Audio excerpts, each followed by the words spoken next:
ગુજરાતનો આવાજ।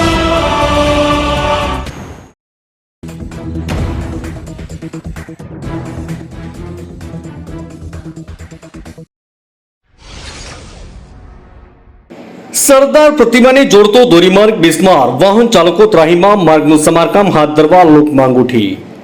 ભરૂચના ઝઘડિયા તાલુકામાંથી પસાર થતો સ્ટેચ્યુ ઓફ યુનિટીના સ્થળને જોડતો ધોરીમાર્ગ દિવસે ને દિવસે અત્યંત બિસ્માર બનતો જતો હોય વાહન ચાલકોએ ભારે હાલાકી ભોગવવી પડે છે।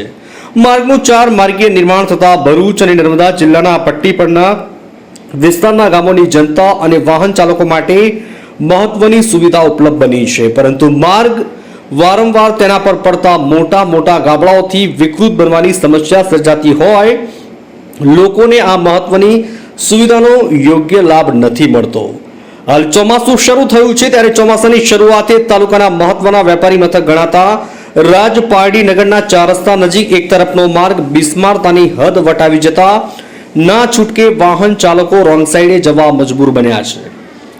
આ રસ્તાથી રાજપીપળા તરફની સાઈડના માર્ગ પર એક તરફના રોડ પર મોટા મોટા ગાબડા પડતા તેમાં ચોમાસાનું પાણી ભરાતા કાદવ કીચડનું સામ્રાજ્ય ફેલાયું છે।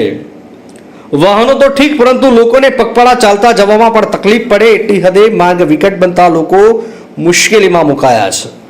ઉલ્લેખનીય છે કે આ ધોરીમાર્ગ રાજપીપળાની આગળ સ્ટેચ્યુ ઓફ યુનિટીના માર્ગને જોડે છે। વળી રાજપીપળાને આગળ બોડેલી છોટાઉદેપુર તરફના વાહનો પણ અંકલેશ્વર, સુરત, મુંબઈ તરફ જવા માટે આ ધોરીમાર્ગનો ઉપયોગ કરતા હોય છે। માર્ગને 4 માર્ગીય બનાવવાની કામગીરી શરૂ થયા બાદ કેટલો સમય કામગીરીનું કામ બંધ પડ્યું।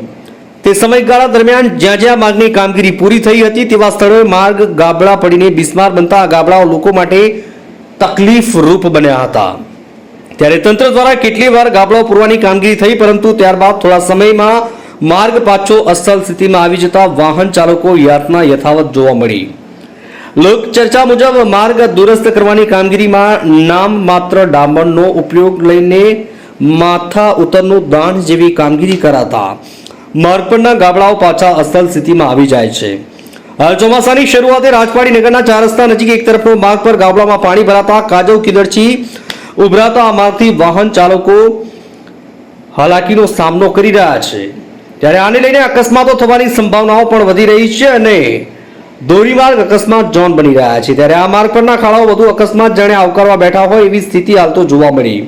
ત્યારે આ બાબતે યોગ્ય કાર્યવાહી કરવા તંત્ર ક્યારે આગળ આવે છે તેની રાહ જનતા જોઈને બેસી રહી છે।